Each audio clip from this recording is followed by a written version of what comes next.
प्रकरण में आप लोगों ने एक देखिए मुस्लिम महिला के दोस्तों, साथ योगी अन्याय किया था। आदित्यनाथ का इतना रौद्र रूप संसद में नहीं उस दिखा समय होगा साबानो दोस्तों। प्रकरण वीडियो के को बाद लास्ट तक जो चीजें जरूर सामने देखें। आई थी, सुप्रीम कोर्ट ने किस प्रकार की टिप्पणियां की थी। अगर कांग्रेस ये पाप नहीं करता, मौलवियों के दबाव में नहीं आता, भारत के कानून का सम्मान करके साबानो को भी न्याय दिया होता, तो यह दुर्गति नहीं होती। महिला विरोधी आपका आचरण 3 तलाक के मुद्दे पर भी देखने को मिला था।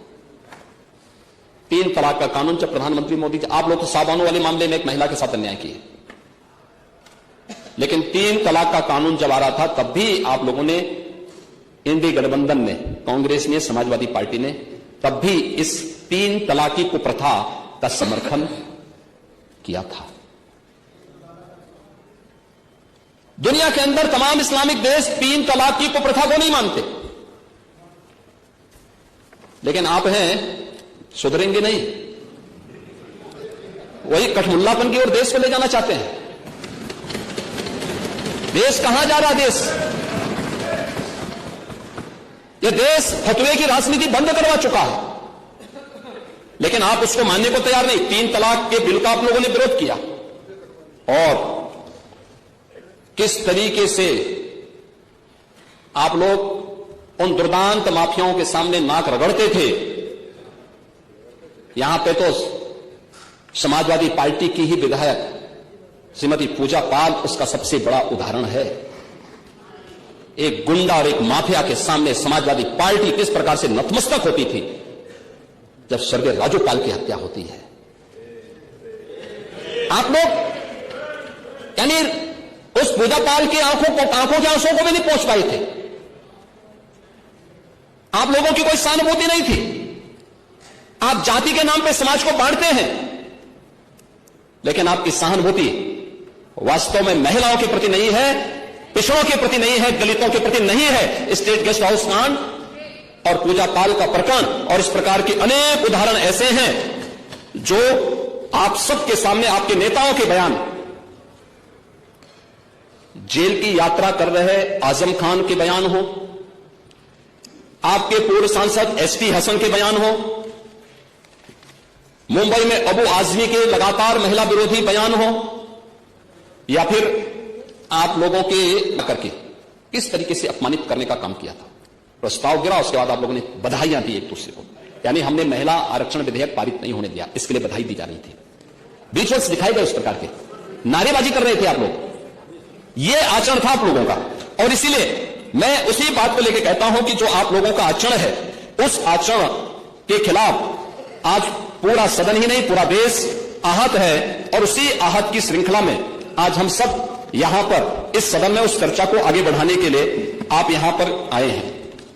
एक फिरस्त कुछ और आप लोगों के उन बयानों की ओर भी मैं ध्यान दिलाना जरूर चाहूंगा जो समय समय पर आप लोग बोलते रहे हैं, और किस तरीके के बयान आप लोगों के रहे हैं।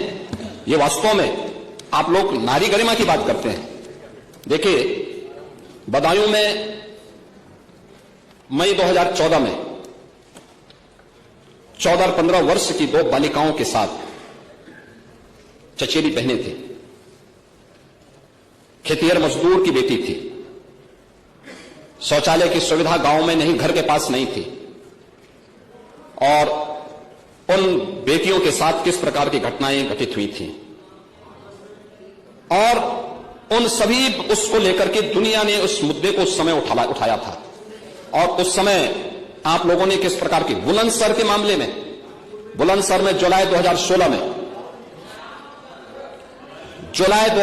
में बुलंदशहर के राजमार्ग पर जो सामूहिक बलात्कार की घटना घटित हुई थी, उस समय भी आपके नेताओं के बयान क्या आए थे। तत्कालीन आपके कैबिनेट मंत्री आजम खान ने क्या कहा था ये तो एक राजनीतिक साजिश है, और यह सरकार को बदनाम करने के लिए की जा रही एक हरकत है।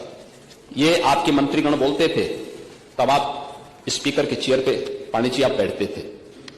चिन्हट में जून 13 में एक 5 वर्ष की बालिका के साथ जो घटना घटित हुई थी, उस समय भी जनता में भारी आक्रोश था। सुल्तानपुर में फरवरी 17 में जो घटना घटित हुई थी, और एक महिला ने 13 में समाजवादी पार्टी के एक विधायक पर सामूहिक बलात्कार का आरोप लगाया था। आरोप था कि विधायक ने अपने सहयोगियों के साथ मिलकर महिला के साथ दुष्कर्म किया है। महिला ने उस समय पुलिस में एफआईआर दर्ज कराई, लेकिन राजनीतिक दबाव में उसको न्याय नहीं मिल पाया और फरवरी 17 में उस महिला की हत्या कर दी जाती है। ये घटनाएं आपके समय में लगातार घटित होती थी। ऐसे लखनऊ के मोहनलालगंज में जुलाई 14 में, हापुड़ में 2013 में एसिड अटैक की घटनाएं, ढेर सारी ऐसी घटनाएं हैं जिसका जवाब हमारे सहयोगी यहां पर समय समय पर आपको उपलब्ध करवाएंगे और उन सभी बातों को देंगे। मान्यवर, मैं आज के अवसर पर जरूर बोलना चाहूंगा कि ये जितनी भी घटनाएं घटित हुई हैं, ये महिला संबंधी अपराध रोकने के लिए जो सबसे महत्वपूर्ण पहल होनी चाहिए वह उनके सशक्तिकरण की होनी चाहिए और सशक्तिकरण में हर एक स्तर पर उन्हें सशक्त करने की दिशा के लिए जो कदम बढ़ाए जाने चाहिए। और आज उसी का परिणाम है कि पिछले 9 वर्ष के अंदर प्रदेश के अंदर डबल इंजन की एनडीए की सरकार ने जो कदम बढ़ाए हैं उसके परिणाम सामने आए हैं। प्रदेश में तो हर व्यक्ति जानता है 17 के पहले क्या स्थिति थी, और मैं तो पहले भी बोलता हूं, नाराही चल गया था यूपी में, तो देख सफाई बिटिया घबराई। अब ये मैं थोड़े बोलता हूं, पब्लिक बोलती थी। क्या ये सच नहीं था कि मध्य यूपी और पश्चिमी यूपी के अंदर कोई भी सजग अभिभावक अपनी बेटी को पढ़ने के लिए तो दूर छात्रावास में भेजता था या रिश्तेदारी के पास यूपी के पास बाहर भेजता था, यूपी के अंदर नहीं पढ़ा पाता था, नहीं हो पाता था। प्लान की घटनाएं क्या संकेत करती थी? ये यूपी के अंदर की अराजकता को, 17 के पहले की अराजकता को बताता था।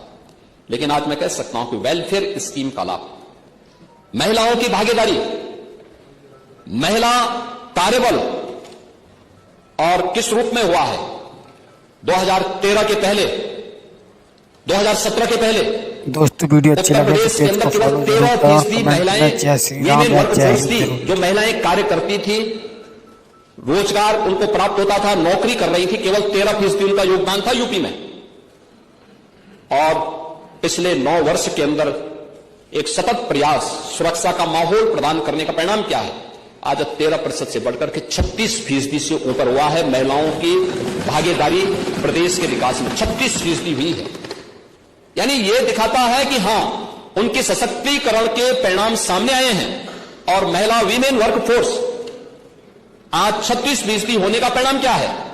इसी का परिणाम है कि उत्तर प्रदेश की अर्थव्यवस्था भी 3 गुना बढ़ी है, 3 गुना पर कैपिटा इनकम 3 गुना हुई है। महिला अपराध इसके लिए रोका गया था। आज महिला अपराध में अगर आप देखेंगे, एनसीआरबी के ही आंकड़े अगर आप देखेंगे, हत्या के मामलों में 43% की गिरावट आई है। 16 की तुलना में अगर हम 25 में इसकी तुलना करें, 43% की कमी आई है। दहेज मृत्यु में 19% की कमी आई है। बलात्कार और दुष्कर्म से जुड़े हुए मामलों में 67% की कमी आई है। ये उत्तर प्रदेश के अंदर के वे आंकड़े हैं जो उत्तर प्रदेश में महिला सुरक्षा, सम्मान और उनके स्वावलंबन से जुड़े हुए महत्वपूर्ण कदम हैं, जो कदम प्रदेश के अंदर उठाए गए हैं।